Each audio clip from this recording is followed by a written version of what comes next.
Hi friends, this is Venkatesh Devasani. ఈరోజు మనం discuss చేయబోతున్నటువంటి important current అఫైర్స్లో భాగంగా ముందుగా వన మహోత్సవం అనేటువంటి ఒక కార్యక్రమం గురించి డిస్కస్ చేయబోతున్నామండి. ప్రస్తుత తెలంగాణ రాష్ట్ర కాంగ్రెస్ ప్రభుత్వం అత్యంత ప్రతిష్టాత్మకంగా వన మహోత్సవం అనేటువంటి కార్యక్రమాన్ని ప్రారంభించడం జరిగింది. అయితే ఈ యొక్క వన మహోత్సవం అనేటువంటి కార్యక్రమం గత ప్రభుత్వం అయినటువంటి బారాస ప్రారంభించినటువంటి హరితహారం అనేటువంటి పేరుని మార్చుతూ ఈ యొక్క వన మహోత్సవం అనేటువంటి కార్యక్రమాన్ని అయితే తీసుకురావడం జరిగింది. దీనిలో భాగంగా రాష్ట్ర వ్యాప్తంగా ఈ సంవత్సరం అంటే 2024 సంవత్సరంలో ఈ యొక్క వన మహోత్సవం కార్యక్రమంలో భాగంగా రాష్ట్ర వ్యాప్తంగా 20.02 కోట్ల మొక్కలను నాటాలని ఒక లక్ష్యాన్ని అయితే పెట్టుకోవడం జరిగిందండి. కాబట్టి ఇక్కడ అభ్యర్థులు గుర్తుంచుకోవాలి, 2024 సంవత్సరంలో తెలంగాణ రాష్ట్ర ప్రభుత్వం అత్యంత ప్రతిష్టాత్మకంగా తీసుకొచ్చినటువంటి వన మహోత్సవం కార్యక్రమంలో భాగంగా రాష్ట్ర వ్యాప్తంగా ఎన్ని కోట్ల మొక్కలను నాటాలని లక్ష్యంగా పెట్టుకున్నారని అడుగుతాడు. కాబట్టి 20.02 కోట్లు అని గుర్తుంచుకోండి. ఇందులో భాగంగా పురపాలక శాఖ పరిధిలో 10.09 కోట్ల మొక్కలు, అదేవిధంగా పంచాయతీరాజ్ గ్రామీణాభివృద్ధి శాఖ పరిధిలో 6.37 కోట్ల మొక్కలను నాటాలని లక్ష్యంగా పెట్టుకోవడం జరిగింది. అదేవిధంగా అటవీ శాఖ పరిధిలో 1.34 కోట్ల మొక్కలని నాటబోతున్నారండి. ఇవన్నీ కూడా మనకి ఎగ్జామ్ పాయింట్ ఆఫ్ వ్యూలో చాలా ఇంపార్టెంట్గా గుర్తుంచుకోండి. రాష్ట్ర వ్యాప్తంగా 20.02 కోట్లు, పురపాలక పరిధిలో 10 కోట్లు అని గుర్తుంచుకోండి. పంచాయతీరాజ్ అదేవిధంగా అటవీ శాఖ పరిధిలో 1.34 కోట్ల మొక్కలను నాటబోతున్నారండి. 2015 నుంచి గతేడాది వరకు అంటే 2023 సంవత్సరం వరకు కూడా అప్పటి వరకు ఉన్నటువంటి బారాస ప్రభుత్వం తెలంగాణకు హరితహారం అనేటువంటి పేరుతో మొక్కలను నాటే కార్యక్రమాన్ని నిర్వహించింది. దీని ప్లేస్లో ప్రస్తుత కాంగ్రెస్ ప్రభుత్వం ఆ యొక్క హరితహారం అనేటువంటి పేరును మార్చి వన మహోత్సవం పేరుగా మార్చి 20.02 కోట్ల మొక్కలను అయితే నాటబోతున్నారు. కాబట్టి ఎగ్జామ్ పాయింట్ ఆఫ్ వ్యూలో ఇక్కడ నుంచి ప్రశ్న రావడానికి అవకాశం ఉందండి. చాలా ఇంపార్టెంట్, గుర్తుంచుకోండి.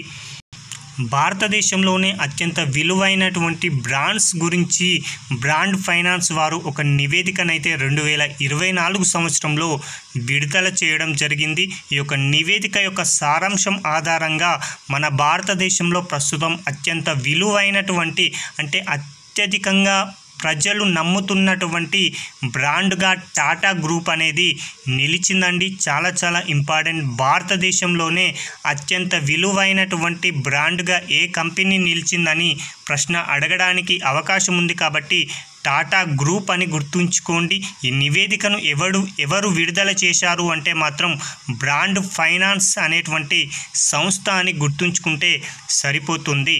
గతేడాదితో పోలిస్తే 9% వృద్ధితో $28.6 బిలియన్ బ్రాండ్ విలువతో టాటా గ్రూప్ అనేది $28.6 బిలియన్ బ్రాండ్ విలువతో టాటా గ్రూప్ అనేది తొలి స్థానంలో నిలవడం జరిగింది. $30 బిలియన్ విలువకి సమీపంగా ఒక భారతీయ బ్రాండ్ అనేది చేరుకోవడం ఇదే తొలిసారి. కాబట్టి అలా చేరుకున్నటువంటి బ్రాండ్ ఏంటి అంటే టాటా గ్రూప్ అని గుర్తుంచుకోండి. కాబట్టి భారతదేశంలోనే అత్యంత విలువైన బ్రాండ్గా మొదటి స్థానంలో టాటా గ్రూప్ నిలవగా, రెండవ స్థానంలో $14.2 బిలియన్ తోటి ఇన్ఫోసిస్ అనేటువంటి కంపెనీ నిలవడం జరిగింది. ఇక మూడవ స్థానంలో $10.4 బిలియన్ తో HDFC అనేటువంటి బ్యాంకు నిలవడం జరిగిందండి. కాబట్టి గుర్తుంచుకోండి, చాలా ఇంపార్టెంట్. భారతదేశంలోనే అత్యంత విలువైనటువంటి బ్రాండ్ ఏది అంటే మాత్రం టాటా గ్రూప్ అని గుర్తుంచుకోండి. రెండవ స్థానం వచ్చేసి ఇన్ఫోసిస్, మూడవ స్థానం వచ్చేసి HDFC అని గుర్తుంచుకుంటే సరిపోతుంది. మరొకటండి, వార్తల్లో నిలిచిన చాలా ఇంపార్టెంట్ ఉన్నటువంటి టాపిక్ వచ్చేసి ఆప్టిమస్ అనేటువంటి ఉపగ్రహం కూడా వార్తల్లో నిలవడం జరిగింది. అసలు ఆప్టిమస్ ఉపగ్రహం ఏ దేశానికి సంబంధించిందని మనకి ఎగ్జామ్ పాయింట్ ఆఫ్ వ్యూలో చాలా ఇంపార్టెంట్ అండి. ఇస్రో వాణిజ్య విభాగమైనటువంటి NSIL తన యొక్క కొత్త రాకెట్ అయినటువంటి SSLV ద్వారా ఆస్ట్రేలియా ఉపగ్రహాన్ని కక్షలోకి ప్రవేశపెట్టబోతున్నారండి. చాలా చాలా ఇంపార్టెంట్గా గుర్తుంచుకోండి. ఇస్రో యొక్క వాణిజ్య విభాగం ఏంటి అంటే మాత్రం NSIL new space India limited వారు SSLV అనేటువంటి రాకెట్ ద్వారా ఆస్ట్రేలియా ఉపగ్రహమైనటువంటి ఆప్టిమస్ని కక్షలోకి ప్రవేశపెట్టబోతున్నారు. స్పేస్ మిషన్ కంపెనీ వారు తయారు చేసినటువంటి ఈ యొక్క ఆప్టిమస్ ఉపగ్రహాన్ని NSIL అనేటువంటి ఈ యొక్క వాణిజ్య విభాగం త్వరలో కక్షలోకి ప్రయోగిస్తుందని ఈ యొక్క 2 కంపెనీలు ప్రకటించాయండి. ఏ 2 కంపెనీలు అంటే NSIL అనేటువంటి కంపెనీ, అదేవిధంగా స్పేస్ మిషన్స్ అనేటువంటి కంపెనీలు ఈ యొక్క సంయుక్త ప్రకటన చేశాయి.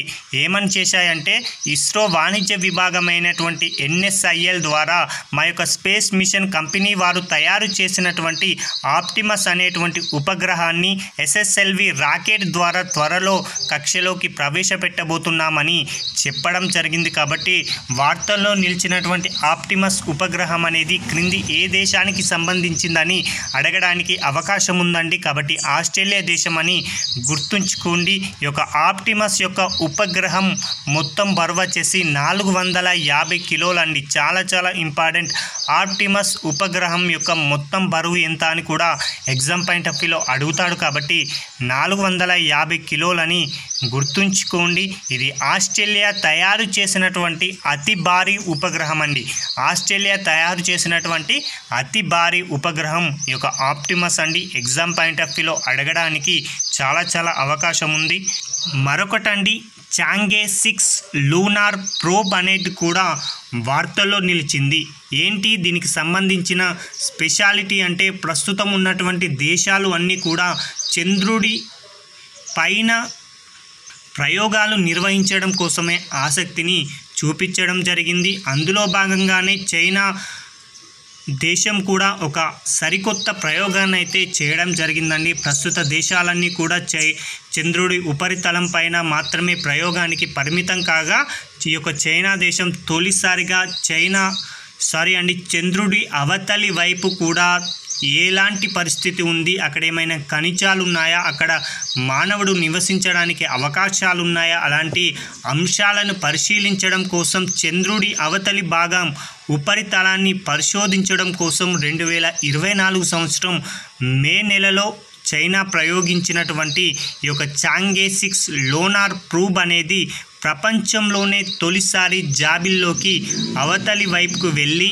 నమూనాలను సేకరించి వాటిని విజయవంతంగా భూమి మీదకి తీసుకురావడం జరిగిందండి.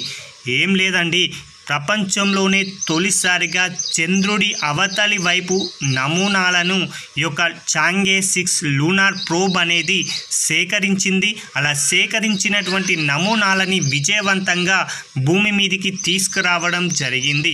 అయితే ఈ యొక్క ప్రయోగం అనేది 2024 సంవత్సరం మే 3వ తేదీ నాడు చైనా దేశం వారు ప్రయోగించగా దాదాపుగా 53 రోజుల పాటు ఈ యొక్క చాంగే 6 లూనార్ ప్రోబ్ అనేది ప్రయాణించి జూన్ 2వ తేదీన జాబిల్లి అవతలి వైపు సౌత్ పోల్ ఐట్కిన్ ప్రాంతంలో ఉన్నటువంటి అపోల్లో విజయవంతంగా దిగడం జరిగిందండి.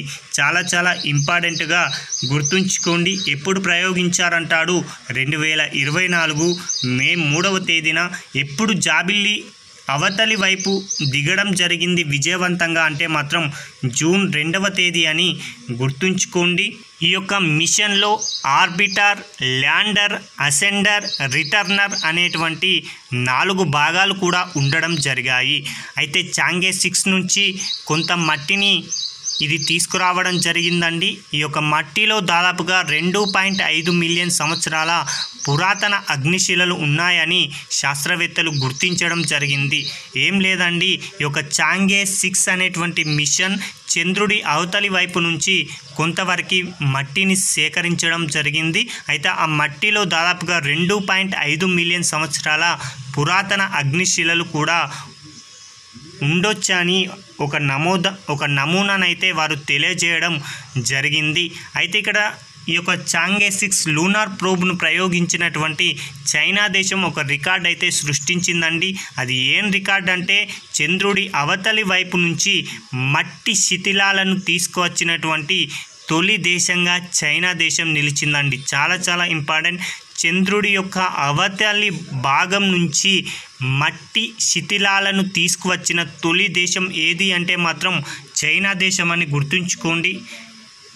ఇక మరొకటండి, ప్రస్తుతం జాతీయ భద్రతా సలహాదారుడుగా ఉన్నటువంటి అజిత్ దోవల్ గారిని కేంద్ర ప్రభుత్వం మరొకసారిగా జాతీయ భద్రతా సలహాదారుడిగా నియమించడం జరిగింది. చాలా ఇంపార్టెంట్ అండి. జాతీయ భద్రతా సలహాదారు ఎన్ఎస్ఏగా రిటైర్డ్ ఐపీఎస్ అధికారి అయినటువంటి అజిత్ దోవల్ని కేంద్ర ప్రభుత్వం మరొకసారి నియమించడం జరిగింది. ఇతడు మొదటిసారి